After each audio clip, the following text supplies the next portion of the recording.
So that study permit gives you the authority, the right, the audacity to live in a country like Switzerland.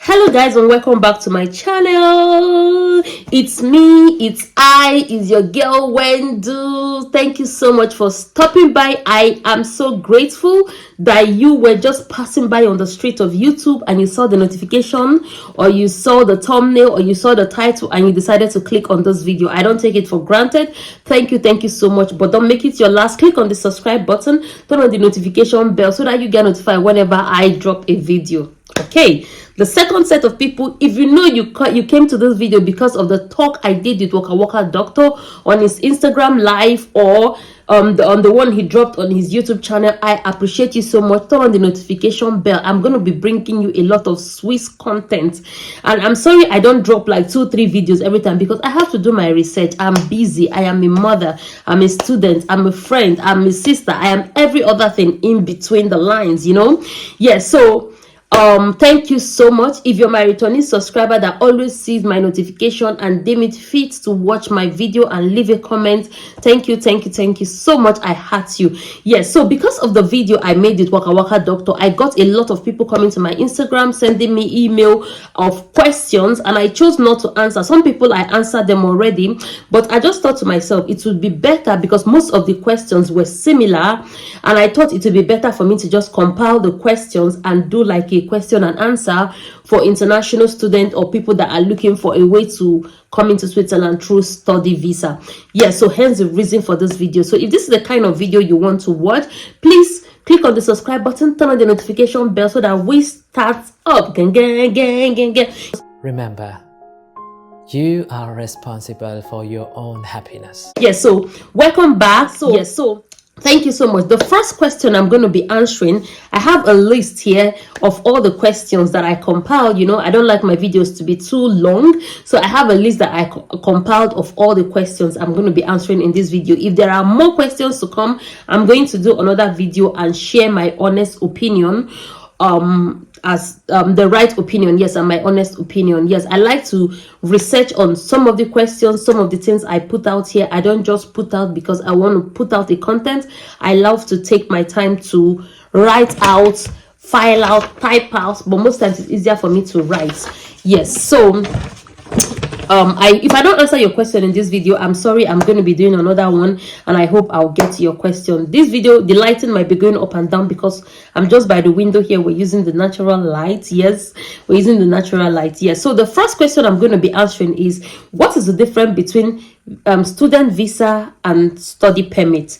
The difference between a student visa is, a student visa shows that you can come into a country.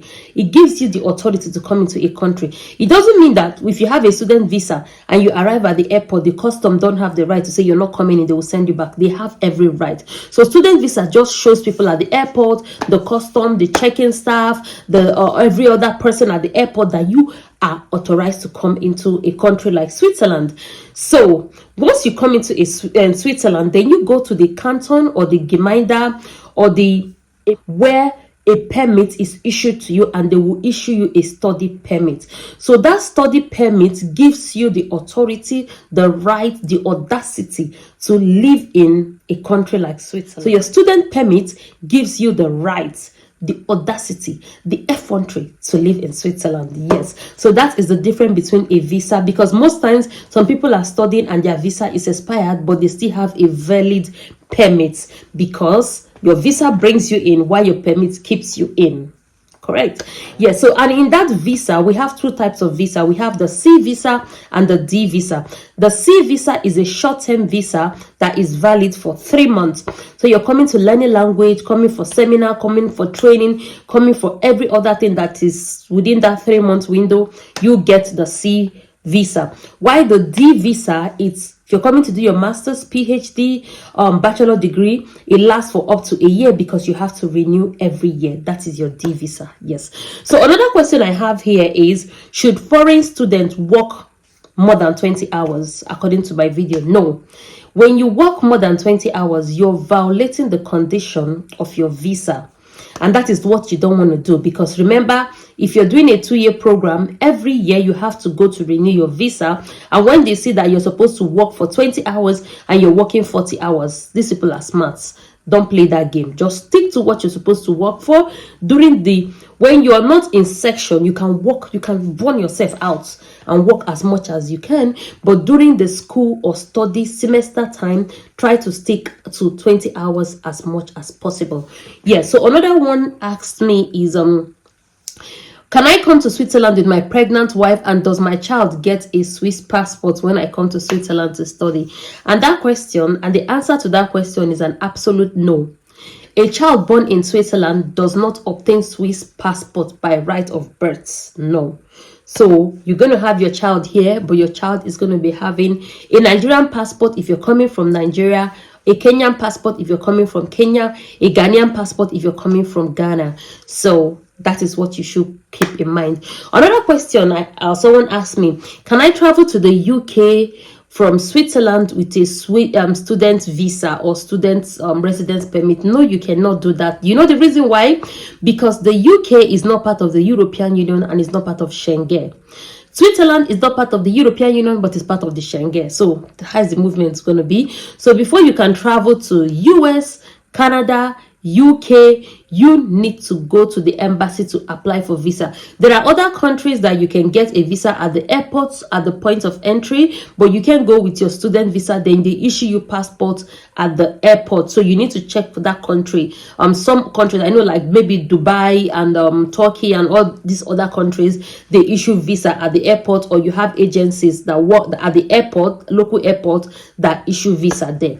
Yes, so I hope I'm making myself clear. So another question I have here is, what is the difference between the B and the C residence permits?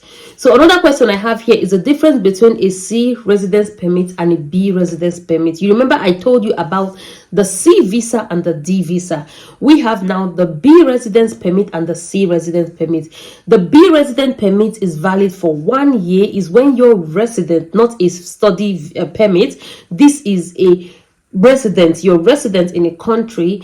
B permits is valid for 1 year or 5 years, depending. I think for European Union members is valid for 5 years, and for Africans or Nigerians is valid for 1 year. So every year you need to go and renew your visa. That is how a residence permit operates. Why a C permit is valid for 5 years. Yes, and that is a permanent residence permit.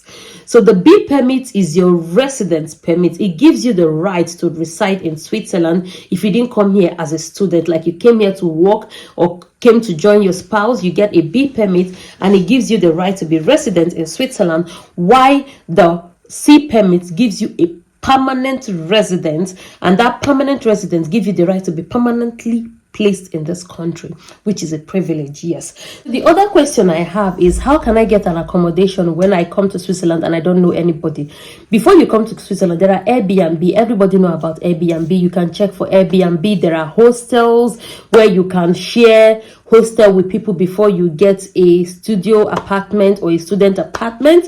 So Airbnb is your best plug to get an accommodation when you're coming to Switzerland, or when you're going to anywhere you're going to right now. Most people don't even use hotels right now because hotels are expensive. So most people use Airbnb, and I think Airbnb is going to be the best, the cheapest and best option for you while you're coming to Switzerland. So I wish you the best. This is where I'm going to be ending this video. I'm going to answer, if I get more questions, I am going to answer them the way I did this one. I think is easier, so that at least I'm able to reach more people than just leaving comment for 1 person, 2 person, and so yes. So I'm going to be ending the video here, and I'm going to see you in my next one. Stay safe. I wish you the best in whatever you're doing. If you're applying for study visa, I wish you the best. You're looking to anything you're going to do to improve your life and the life of your family members, I wish you the best. Till I come to your screen again, my name is Wendo, and bye.